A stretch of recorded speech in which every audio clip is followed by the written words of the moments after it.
The tunnel was already betrayed.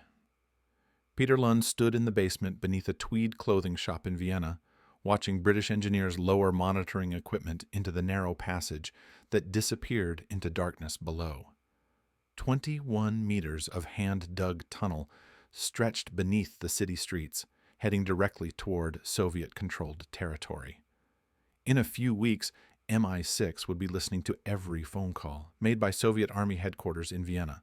Conversations about troop movements, logistics, command decisions, intelligence that could shape Western understanding of Soviet military capabilities across occupied Austria. It was an engineering masterpiece, a signals intelligence coup that had taken years to plan and execute, and it was doomed from the moment it began. 300 miles away in London, a man named George Blake sat in an MI6 office, carefully taking notes during planning meetings about this very operation. Blake was trusted, respected, treated as a hero after surviving 3 years as a prisoner of war in North Korea. His job was to document the technical details, track progress, ensure proper coordination between MI6 and their American partners at CIA. He did his job meticulously, keeping perfect records of every meeting, every decision, every operational detail, and then he handed copies of everything to his KGB controller. The Soviets knew about the Vienna tunnel before the first shovel broke ground. They knew the exact location, the technical specifications, the monitoring capabilities, the personnel involved. They could have stopped it immediately, arrested the engineers, exposed the operation, turned it into a propaganda victory. But they made a different calculation, one that would define Cold War counterintelligence for decades. They decided George Blake was worth more than stopping one tunnel, so they let Operation Silver proceed, carefully controlling what intelligence flowed through the tapped lines, feeding MI6 exactly what they wanted the British to hear while protecting their most valuable asset. The tunnel wasn't an intelligence triumph. It was theater, and the Soviets were directing the performance. This is the story of Operation Silver, the Vienna tunnel that became the prototype for the more famous Berlin operation, and one of the most devastating intelligence compromises in British history. It's the story of how technical brilliance means nothing when someone on the inside decides to betray everything. Vienna in the late 1940s looked like a city, frozen between two worlds. The war had ended, but the peace was fractured and uncertain. Like Berlin, Vienna was divided into occupation zones controlled by the four Allied powers: American, British, French, and Soviet. The city center rotated control monthly between all four powers, creating bizarre situations where a cafe might be in the American sector one day and the Soviet sector the next. The division created opportunities for intelligence collection, but it also created immense challenges. The Soviets controlled large sections of the city and the surrounding territory, and they weren't interested in cooperation or transparency. For Western intelligence services, Vienna represented both a goldmine and a nightmare. It was a major Soviet military hub, with Red Army headquarters coordinating operations across occupied Austria and communicating regularly with Moscow. Understanding Soviet military strength, intentions, and capabilities in Austria was crucial for Western strategic planning. But gathering that intelligence was extraordinarily difficult. The Soviets had learned painful lessons about radio communication security. During the war, British and American signals intelligence had proven devastatingly effective at intercepting and decrypting radio traffic, providing the Allies with comprehensive intelligence about German military operations. After the war, the Soviets weren't going to make the same mistake, so they switched their most important communications from radio to landline telephones. Buried cables, physical wires running underground, connecting headquarters to field units, airports, logistics centers, and ultimately to Moscow. Unlike radio signals that could be intercepted from anywhere within range, landline communications required physical access to the cables themselves. You had to be right there, touching the wire, tapping directly into the line.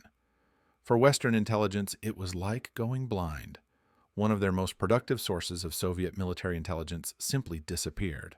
Peter Lund wasn't the kind of man who accepted defeat easily, Before joining MI6, he'd been an Olympic alpine skier, competing for Britain in the 1936 Winter Games.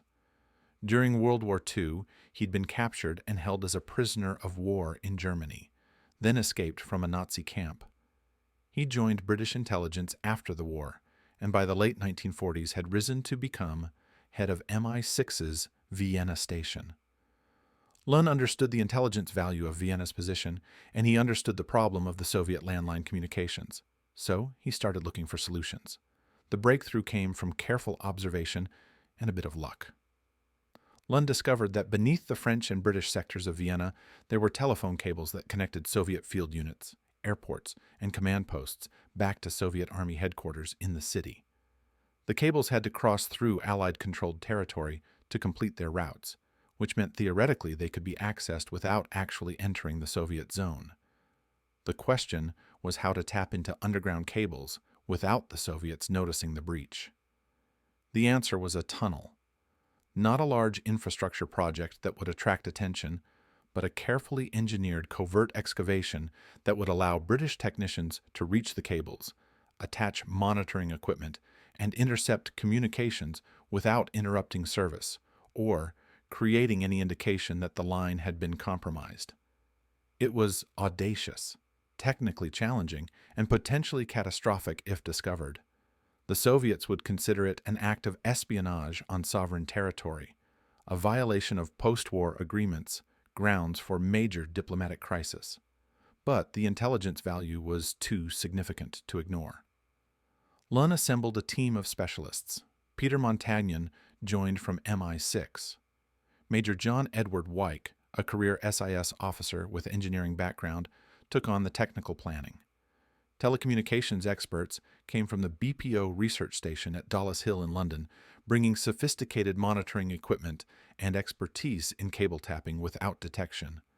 The team conducted extensive surveying, identifying multiple potential routes where Soviet cables came close enough to Allied territory to make tunneling feasible. They discovered something fortunate about Vienna's soil composition. Unlike Berlin's sandy, unstable ground, Vienna had clay-heavy layers that muffled vibration and sound. Digging could be done relatively quietly without creating subsurface disturbances that might be detected through seismic sensors or routine maintenance checks. The clay provided natural sound dampening, which meant careful excavation could proceed without alerting anyone on the surface or in adjacent structures. Cover was essential. The monitoring station needed a plausible reason to exist, something that wouldn't attract suspicion from Austrian civilians or Soviet intelligence officers conducting surveillance. The British chose a tweed clothing shop, perfectly ordinary for a post-war Vienna, consistent with British commercial presence in the city, requiring basement storage space that justified structural modifications. The shop operated as a legitimate business, selling actual tweed to actual customers, while beneath the sales floor, British intelligence officers monitored Soviet military communications around the clock. The engineering challenges were substantial. Ventilation for underground work had to be disguised. The British hid forced air shafts behind what appeared to be old wine cellar exhausts, taking advantage of Vienna's traditional architecture where basement wine storage was common. The tunnel floors were constructed using discarded rubber conveyor belts from a local chocolate factory. The material provided noise suppression, vibration absorption, and electrical insulation, making it nearly silent when equipment moved across the surface. Disposing of the excavated earth required creativity.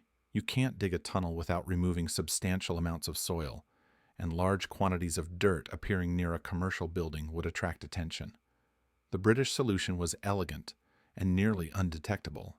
They arranged to piggyback on municipal waste from the cemetery groundskeeping operations. Tunnel soil was mixed with regular cemetery soil transfers, making it impossible to trace or distinguish from legitimate maintenance work. The operation wasn't just one tunnel. MI6 engineers surveyed multiple Soviet cable routes, planning several potential tap sites. They identified a second promising location on the opposite side of the sector line, but abandoned it because groundwater saturation was too high and civilian buildings above were structurally unstable. The main effort focused on what became known as the Schwechat Tunnel, a 21-meter passage excavated from Major Weich's villa in the Schwechat suburb. The villa provided perfect cover, a British officer living in appropriate housing, with legitimate reasons for basement modifications and construction activity.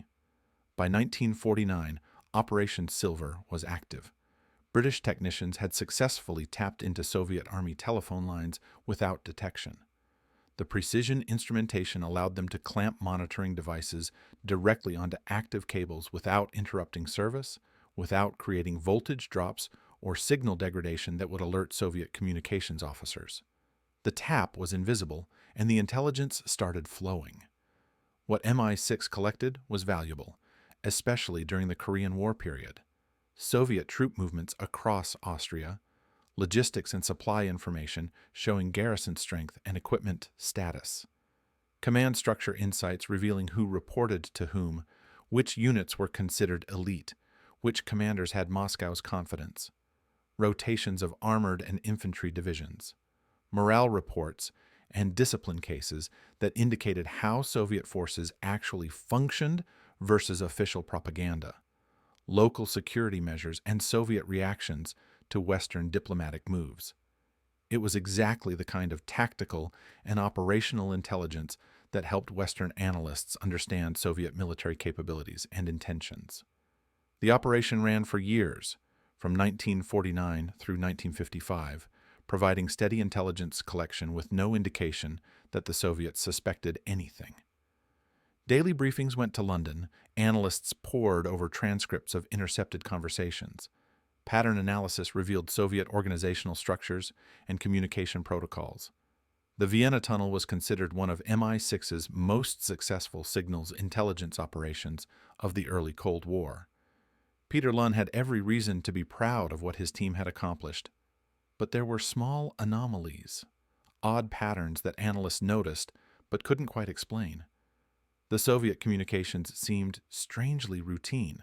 Logistics discussions, personnel transfers, supply requisitions, all useful information, but nothing truly strategic. No high-level planning discussions, no sensitive intelligence assessments, no conversations about relations with Moscow or political considerations.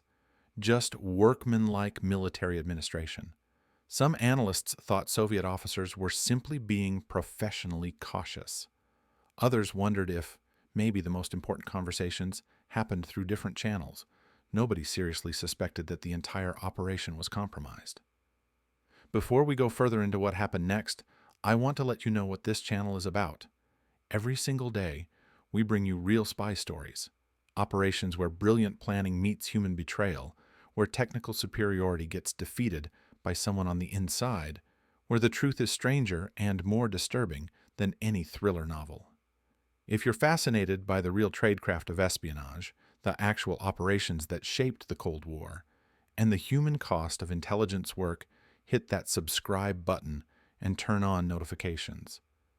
The Operation Silver story is about to get much darker, and understanding how intelligence operations actually succeed or fail matters for understanding the world we live in today. And I'm curious, where are you listening from right now? House. Drop a comment with your city and country. Are you in Vienna, London, Washington, Moscow? It matters because this story involves multiple countries, multiple intelligence services, and a betrayal that affected Western operations across Europe. Let me know where you're hearing this from. Now, back to Vienna, 1953. Everything is about to change, and nobody at MI6 realizes it yet. October 1953. A man named George Blake arrived in Vienna to join MI6's station. He was 31 years old, and he was treated as something of a hero. Blake had been serving as a vice consul at the British legation in Seoul, South Korea, when the Korean War began in 1950. Officially, he was a diplomat, but his real mission was gathering intelligence on communist North Korea and the Soviet Far East. When North Korean forces invaded South Korea, Blake was captured along with other diplomatic personnel. He spent the next 3 years as a prisoner of war, held in brutal conditions by North Korean forces. The camps were harsh, Inadequate food, minimal medical care, psychological pressure designed to break prisoners. Many didn't survive. Blake endured, and when he was released in 1953 as part of prisoner exchanges, he returned to Britain as a hero. He'd suffered for his country, maintained his cover, survived captivity.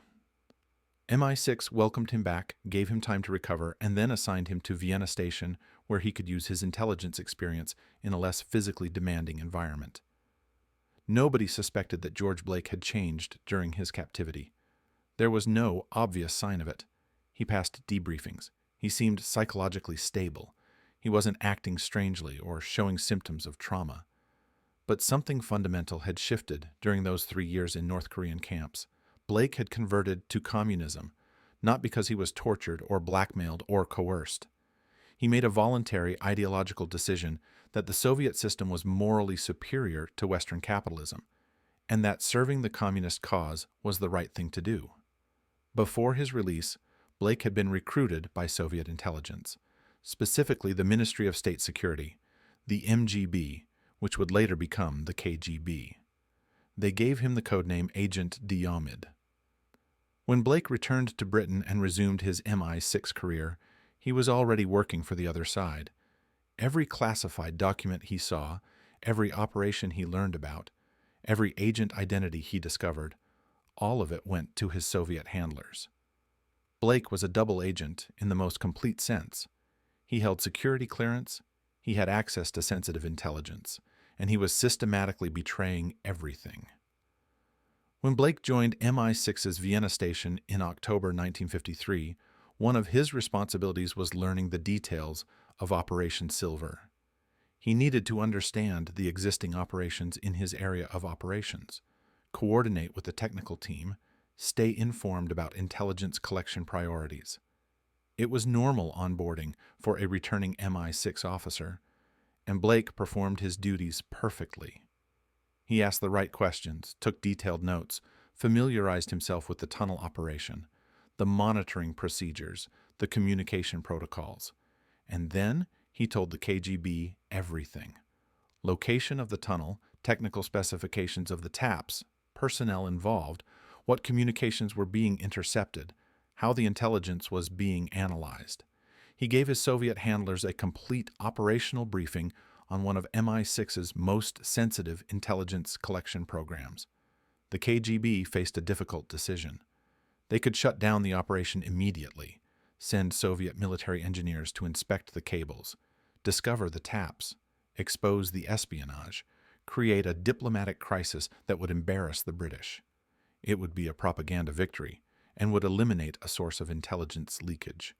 But it would also reveal that they had advanced knowledge of the operation, which would inevitably lead MI6 to suspect a mole. And finding that mole wouldn't be difficult. The list of people who knew full details about Operation Silver was relatively short. Blake would come under suspicion, his cover would be blown, and one of the KGB's most valuable assets inside British intelligence would be lost. Or they could let the operation continue. Except that some intelligence was leaking to the British, but control what that intelligence contained. Stop using the tapped lines for anything sensitive. Route important communications through different channels. Feed the British exactly what Moscow wanted them to know. Routine logistics, ordinary military administration, nothing strategic. And in exchange, keep George Blake in place, safely embedded in MI6, positioned to betray future operations, reveal agent identities, expose Western intelligence networks across Europe. The decision wasn't difficult. The KGB calculated that Blake's long-term value was far greater than the short-term cost of allowing Operation Silver to continue. They chose to protect their asset. But Blake did more than just inform the Soviets about an existing operation. He actively, if subtly, worked to shape how the operation developed. He couldn't directly sabotage things. That would be too obvious, too suspicious. Instead, he used bureaucratic tools. He recommended additional security checks, suggesting that MI6 needed more thorough background investigations of Austrian contractors who might be working near the tunnel site. He proposed extra cable mapping to ensure full coverage, which delayed deployment of additional taps. He argued for longer code verification procedures to ensure intercepted communications were being properly authenticated. Each recommendation sounded reasonable, professionally cautious, exactly the kind of security-conscious thinking you'd expect from an intelligence officer who'd spent years in enemy captivity. But the cumulative effect was delay. Blake slowed the operation, giving the KGB more time to prepare countermeasures, more time to reroute sensitive communications, more time to train their own personnel on how to handle the compromise. He was sabotaging Operation Silver while appearing to strengthen it. The Soviets implemented their countermeasures carefully. They identified exactly which cables had been tapped and stopped using those lines for anything important. Strategic planning discussions went through different channels. High-level intelligence assessments used courier systems or separate communication networks that MI6 couldn't access. The KGB's own communications ran on overhead lines that would be impossible to tap without detection. Meanwhile, the tapped cables continued carrying routine traffic, supply requisitions, personnel transfers, routine administrative communications. Everything sounded legitimate, but none of it contained intelligence that would give the West any strategic advantage. The KGB even turned the situation into a training opportunity. Since they knew about the tap and controlled what information flowed through it, they used the Vienna communications node as a live classroom for counterintelligence recruits. They taught new officers how Western intercept operations worked, demonstrated traffic sanitization techniques, practiced staged discovery procedures. British intelligence unknowingly provided the perfect training environment for teaching Soviet officers how to counter Western espionage. There were moments when the deception nearly collapsed. At one point, Soviet communications technicians performed routine cable maintenance just meters away from where British taps were attached. The technicians worked carefully around the tap zone, completed their repairs, and reported no problems. They deliberately pretended not to notice the foreign equipment clamped onto their cables, because revealing the compromise would expose how they knew to look for it. Austrian police almost stumbled onto the operation when local residents complained about strange metallic sounds coming from what they thought was a residential building. MI6 officers had to quickly invent a cover story about boiler repairs, make discreet payments through a British-owned insurance company to quiet concerns, and convince the Austrian police that nothing unusual was happening. The officers never realized how close they came to uncovering a major espionage operation. The Americans tried to help improve the operation's technical capabilities. CIA provided an experimental contact microphone, a prototype induction device that was supposed to provide better signal quality. The equipment promptly overheated, melted its own insulation, and filled the listening chamber with the smell of burnt plastic. British technicians quickly scrapped the American prototype and went back to their own simpler, more reliable clamp-tap design. The incident was treated as a minor technical setback, not the near disaster it actually was. Inside MI6, some analysts began noticing patterns that didn't quite make sense. The Soviet communications they were intercepting seemed too routine, too mundane. Where were the strategic discussions? Where were the assessments of Western military capabilities? Where were the political considerations about relations with Moscow? Everything sounded like middle management administration, necessary for understanding Soviet logistics, but not the kind of intelligence that would reveal Moscow's actual intentions. Suspicions emerged that something might be wrong, that maybe there was a leak somewhere in the intelligence pipeline. But Cold War paranoia and interagency rivalry led British analysts to assume the problem was on the American side. Perhaps CIA security had been compromised. Maybe the Americans were sharing too much information with West German intelligence, which everyone knew was heavily infiltrated by Soviet agents.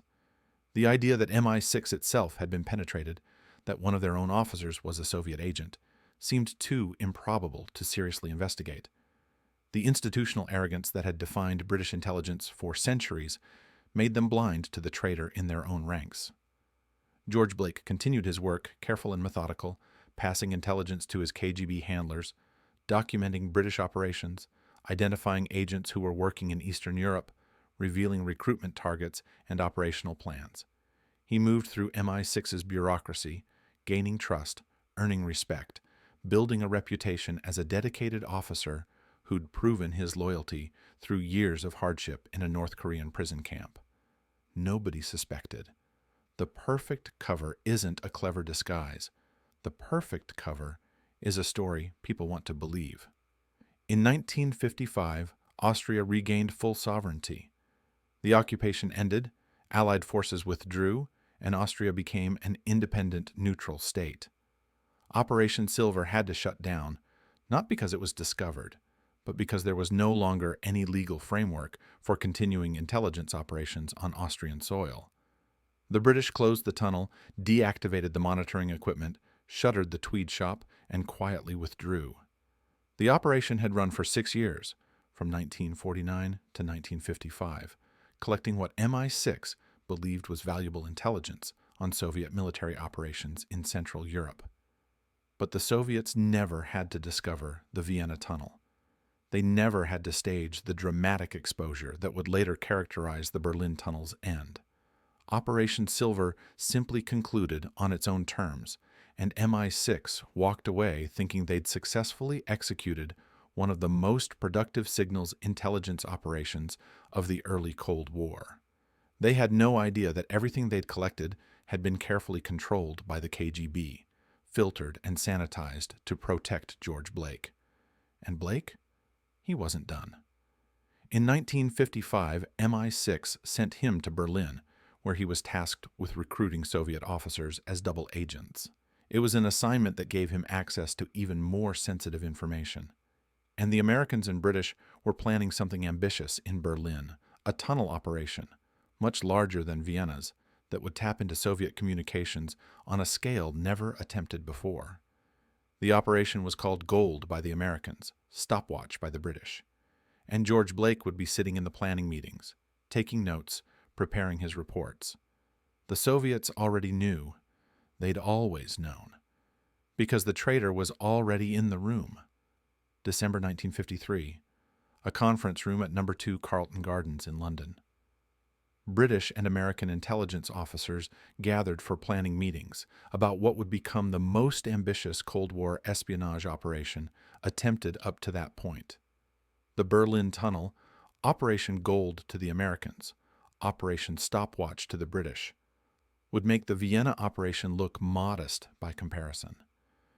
The British delegation included George Young, MI6's Director of Requirements, the senior officer responsible for determining intelligence collection priorities. Peter Lunn was there, transferred from his successful Vienna operation to head MI6's Berlin station, bringing expertise from the tunnel he'd pioneered. And there was George Blake, a mid-level officer from Section Y, whose job was to take official minutes of the meetings, document decisions, track action items, ensure proper coordination between the British and American teams. The American delegation was led by Bill Harvey, CIA's Berlin station chief, a legendary figure in American intelligence.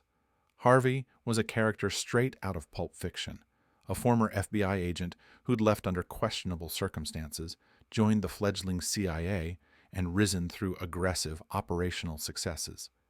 He had what Blake later described as a Wild West approach to intelligence, and Harvey reinforced that image by carrying a six-shooter in an arm holster, making him wildly conspicuous among the Ivy League gentlemen who dominated early CIA leadership. Also attending was Frank Rowlett, a cryptological advisor to CIA Director Allen Dulles. Rowlett had been on the team that cracked the Japanese diplomatic code known as Purple before World War II, providing crucial intelligence that helped the Allies anticipate Japanese strategic moves. These men gathered to discuss a remarkable intelligence opportunity. West German intelligence, specifically Reinhard Gehlen's Bundesnachrichtendienst, had identified a crucial Soviet telephone junction in East Berlin. 3 major cables converged at a point less than 2 meters underground, carrying communications for Soviet military headquarters, connecting field commands to Moscow, handling logistics coordination across Eastern Europe. The junction was located near the border of the American sector in West Berlin, close enough that a tunnel could theoretically reach it without requiring excessive length or crossing through heavily monitored territory. The British revealed Operation Silver's existence and success. They explained the tunneling techniques, the cable tapping methodology, the monitoring procedures that had worked in Vienna. They proposed a partnership. The Americans would provide most of the financing and construct the tunnel, since the closest access point was in the U.S. sector. The British would contribute their expertise from Operation Silver, provide electronic communications equipment, and handle the actual tapping of the cables. The West German government was deliberately excluded from the planning because their intelligence service was considered highly infiltrated by Soviet agents. George Blake sat through every meeting, taking meticulous notes. He documented the technical specifications. Tunnel length would be approximately 450 meters, depth 6 meters, width 3 meters to accommodate monitoring equipment and personnel. He recorded the engineering challenges. Berlin's sandy, crumbly soil would make tunneling more difficult than Vienna's clay, requiring careful attention to avoid subsidence that would be visible on the surface. He noted the timeline. Construction planned to begin in August 1954, with tapping operations hopefully starting by early 1955. He tracked the personnel assignments, the equipment requirements, the security protocols, the communication procedures for passing intelligence from Berlin to London and Washington. And in January 1954, Blake met his KGB contact on the top deck of a London bus in a brief encounter that looked like two strangers accidentally bumping into each other. Blake handed over a complete copy of the meeting minutes, every technical detail, every participant name, every operational plan. The Soviets knew about the Berlin tunnel before the first shovel broke ground. The KGB faced the same decision they'd made with Operation Silver, but the stakes were higher. The Berlin tunnel would be far more expensive, ultimately costing $6.5 million, equivalent to purchasing 2 Lockheed U-2 spy planes. It would require massive engineering effort, displacing 3,000 tons of earth, running nearly 500 meters under divided Berlin, tapping 3 major cable systems simultaneously. The intelligence take would be enormous, not just Vienna's tactical military communications, but strategic communications affecting all of Eastern Europe. And shutting it down would require even more elaborate explanations than letting Vienna continue. The decision was the same: protect Blake.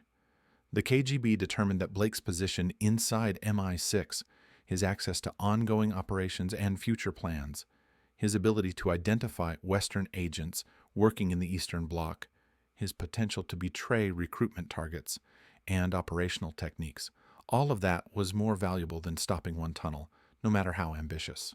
So they let Operation Gold proceed, just as they'd let Operation Silver proceed, controlling what intelligence flowed through the taps while protecting their asset inside British intelligence.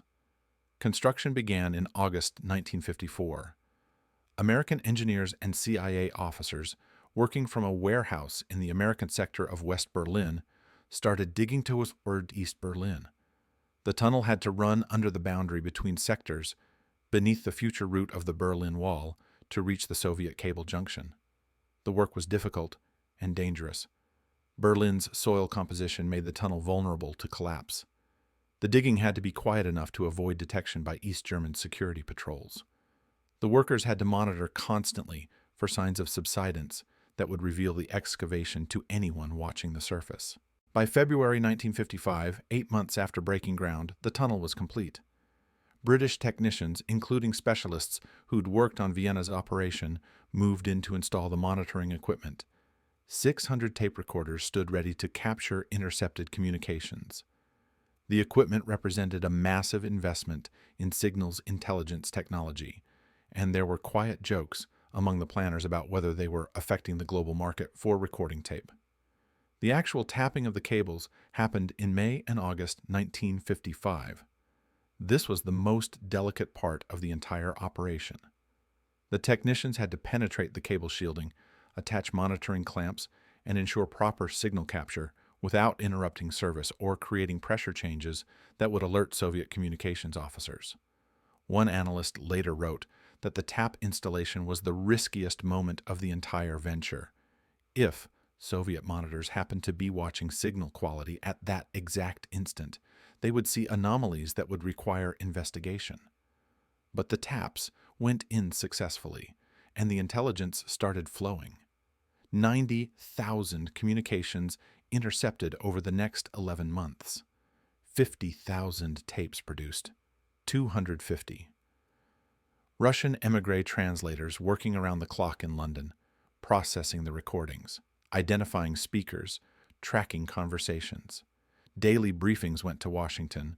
The CIA and MI6 believed they were conducting one of the most successful signals intelligence operations in history, providing unprecedented insight into Soviet military planning, logistics, command structures, and strategic thinking across Eastern Europe. Except, the Soviets were controlling everything. Just as they had with Operation Silver, the KGB identified which cables had been tapped and routed sensitive communications through different channels.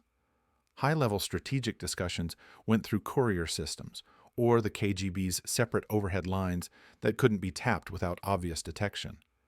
The GRU, Soviet military intelligence, and the East German Stasi weren't informed about the compromise because the KGB didn't trust them with the secret.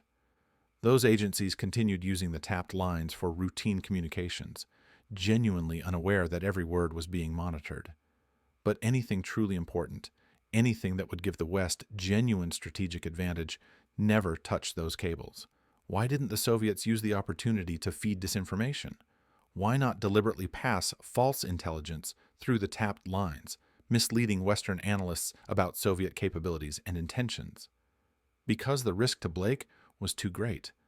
Obvious disinformation would make the British and Americans suspicious that the Soviets knew about the tap, which would lead to mole hunts, investigations, analysis of who had access to operational details.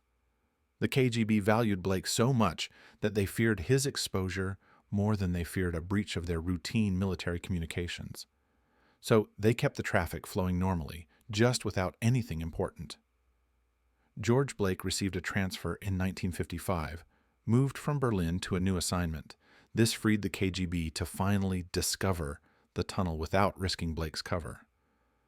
On April 21, 1956, a date deliberately chosen to coincide with Soviet Premier Nikita Khrushchev's state visit to the United Kingdom, Soviet and East German soldiers broke into the eastern end of the tunnel. They announced they'd been conducting routine cable maintenance, investigating a signal problem, when they accidentally discovered the espionage operation. The Soviets called it a gangster act and a breach of the norms of international law. Newspapers around the world published photographs of the tunnel, the sophisticated monitoring equipment, the underground partition directly beneath the border between East and West Berlin. The Soviet propaganda machine went into overdrive, trying to damage the Anglo-American alliance by blaming the Americans for the operation. But the propaganda backfired. The international press was fascinated by the engineering brilliance, the audacity of tunneling under a divided city to tap enemy communications.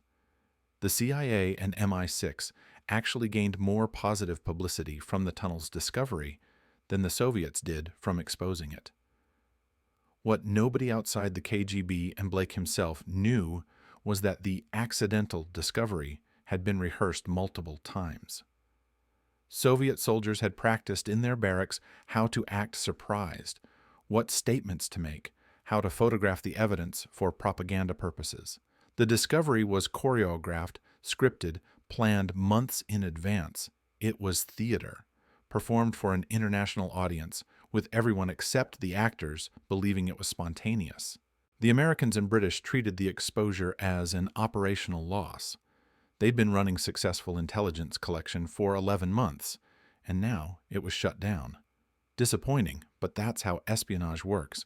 Eventually, operations get discovered, and you move on to the next thing. They analyzed what went wrong, whether there had been security failures, if East German counterintelligence had gotten lucky. But the idea that they'd been compromised from the beginning, that every communication they'd intercepted had been controlled by the Soviets, that a British intelligence officer had betrayed the entire operation before construction even started, nobody seriously considered that possibility. George Blake continued his MI6 career. Posted to Beirut, enrolled at the Middle East Center for Arabic Studies, building his reputation as a skilled officer with linguistic abilities and regional expertise. He maintained contact with his KGB handlers through elaborate dead-drop procedures and covert meeting protocols. He continued identifying Western agents working in the Middle East and Eastern Europe. He revealed recruitment operations, betrayed sources who were providing intelligence to the West, exposed networks that had taken years to build. And then, in 1961, everything collapsed. A Polish intelligence officer named Michał Goleniewski defected to the West, bringing with him information about Soviet penetrations of Western intelligence services. Goleniewski's intelligence wasn't specific enough to identify Blake directly, but it narrowed the field of suspects. MI6 began reviewing officers who'd had access to compromised operations. Blake's name appeared on multiple lists. Blake was serving in Beirut when MI6 recalled him to London using a pretext about needing his consultation on a Middle Eastern matter. When he arrived, he was taken directly to interrogation. 3 days into questioning, without physical coercion, without any torture, Blake made a mistake. Asked about his time in North Korea, whether he'd been blackmailed or tortured into cooperation with communist forces, Blake denied it. And then, without thinking about the implications, he stated that he'd switched sides voluntarily. He'd converted to communism by choice, decided the Soviet system was morally superior, chosen to serve what he believed was the right cause. The interrogators recognized the admission for what it was. Once Blake acknowledged voluntary ideological conversion, the rest of the confession followed relatively easily. He admitted working for Soviet intelligence since his return from Korea. He revealed Operation Silver's compromise. He confirmed Operation Gold's betrayal. He acknowledged passing hundreds of intelligence reports to the KGB. He identified Western agents he'd exposed, operations he'd betrayed, networks he'd destroyed. The scope of the damage was staggering. Blake had betrayed more than 400 MI6 agents working in Germany alone. Many of those agents were executed by Soviet authorities. Some disappeared into the Gulag system, never heard from again. Entire intelligence networks across Eastern Europe were rolled up, years of recruitment work destroyed in a matter of months after Blake identified everyone involved. Operations that British and American intelligence had considered secure and productive were revealed to have been compromised from inception or shortly after establishment. At Blake's trial, he pleaded guilty to 5 counts of passing information to the Soviet Union. The judge sentenced him to 42 years in prison, one of the longest non-life sentences ever handed down by a British court. The calculation was roughly 1 year for each agent whose death Blake had caused. The sentence was meant to send a message. Betrayal at this scale would result in effective life imprisonment. Blake was sent to Wormwood Scrubs, a Victorian-era prison in West London, to serve his sentence under maximum security conditions. But the story wasn't over. In prison, Blake met 3 inmates who, for different reasons, decided to help him escape. Sean Burke was an Irishman who'd been convicted of sending a hoax bomb threat to an airline. Michael Randall and Pat Pottle were anti-nuclear campaigners who'd been jailed for protests against British nuclear testing. The 3 men, along with Blake, devised an escape plan that sounds absurd but actually worked. They smuggled a walkie-talkie into Blake's cell, allowing coordination with outside helpers. Using a hacksaw blade, they cut through the iron bars on Blake's cell window. On the night of October 22, 1966, accomplices threw a rope ladder over the prison wall. Blake climbed out, dropped to the ground, and was driven away in a getaway car. He hid in a London safe house, then traveled through Brussels and Prague to East Berlin and finally to Moscow. The entire escape was an amateur operation conducted without KGB assistance, successful because of its simplicity and the audacity to attempt something that seemed impossible. The escape was a massive embarrassment to the British government and a propaganda coup for the Soviet Union. It triggered the largest manhunt in British history, but Blake was never recaptured. He settled comfortably in Moscow, received Soviet citizenship and a KGB pension. He married a Russian woman, had a son, lived a quiet life as a hero of Soviet intelligence. He wrote a memoir defending his actions, maintaining that he'd followed his conscience, served what he believed was a morally superior cause, acted according to his deepest convictions about justice and human welfare. Blake expressed no remorse for the agents whose deaths he'd caused. He maintained that they were serving an unjust system, that their sacrifice was unfortunate but necessary for the larger goal of advancing communism, that he'd made difficult but correct decisions based on his understanding of history and morality. When interviewed later in life, he was articulate, thoughtful, completely convinced of his own righteousness. He died in Moscow on December 26, 2020, at the age of 98, having outlived most of the people he'd betrayed. I need to pause here and ask you something that I think gets at the heart of intelligence ethics. George Blake didn't betray his country for money. He wasn't blackmailed. He wasn't coerced. He made a voluntary ideological decision that the Soviet system was morally superior to Western capitalism, and he acted on that conviction. Hundreds of Western agents died because of the intelligence he provided to the KGB. Networks that took years to build were destroyed. Operations that could have provided crucial intelligence about Soviet intentions and capabilities were compromised before they could produce results. Here's my question for you. Can ideological conviction ever justify betraying your oath and causing the deaths of people who trusted you?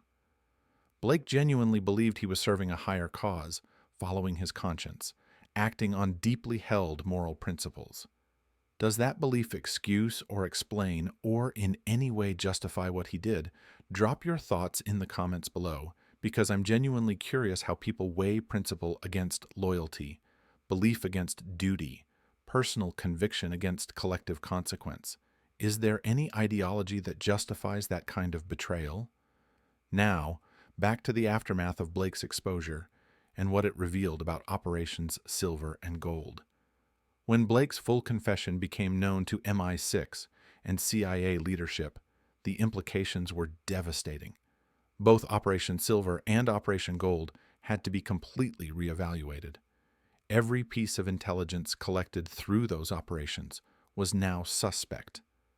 Had the information been accurate, or had the Soviets fed carefully crafted misinformation through the tapped lines? Were any strategic assessments based on tunnel intelligence actually valid, or had Western analysts been making decisions based on Soviet deception? The reevaluation revealed uncomfortable truths.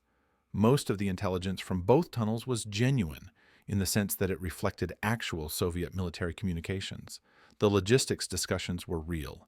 The personnel transfers were accurate. The supply requisitions and administrative communications were legitimate. But none of it was strategically significant. The Soviets had successfully avoided sending anything truly important through the compromised cables, which meant the West had invested millions of dollars and years of effort collecting second-tier intelligence, while believing they had first-rate access to Soviet decision-making. The analysts who'd noticed that Soviet communications seemed too routine had been right.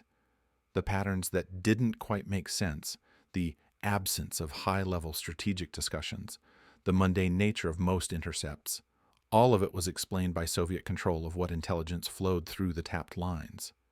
The KGB had successfully run a years-long counterintelligence operation, using the tunnels as channels for carefully selected intelligence releases while protecting their most valuable asset.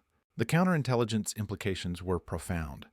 The Blake case forced Western intelligence services to confront the reality that technical sophistication means nothing if someone on the inside is betraying operations.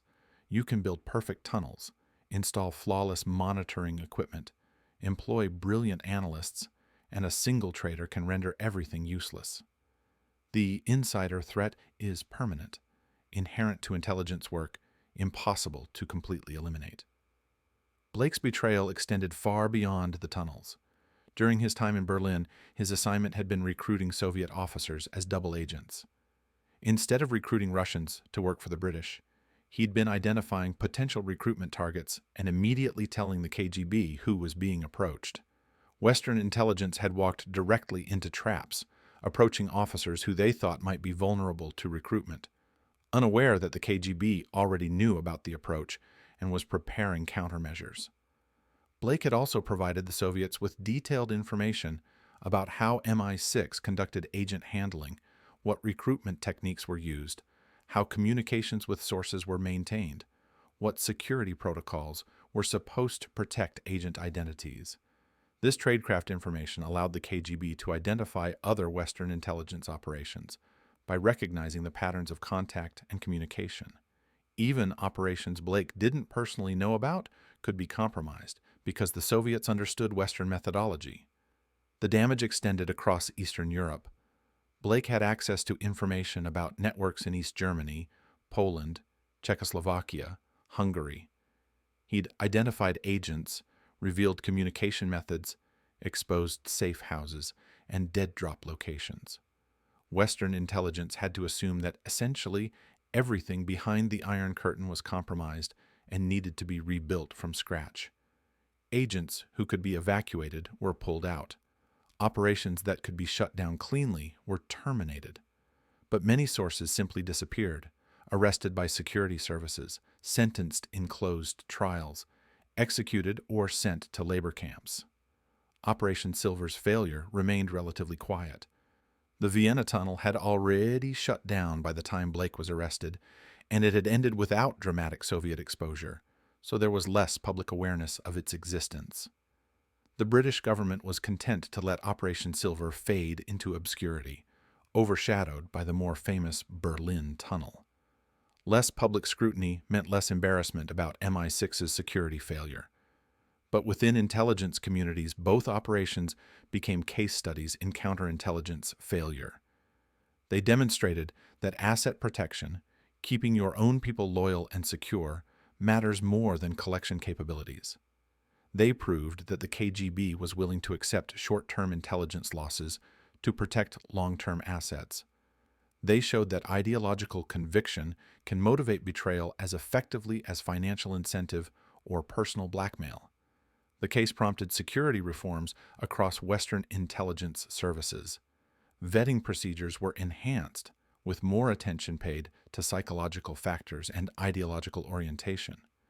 The British had failed to properly assess Blake after his return from North Korean captivity, accepting his story without sufficient scrutiny of whether imprisonment might have changed his fundamental loyalties.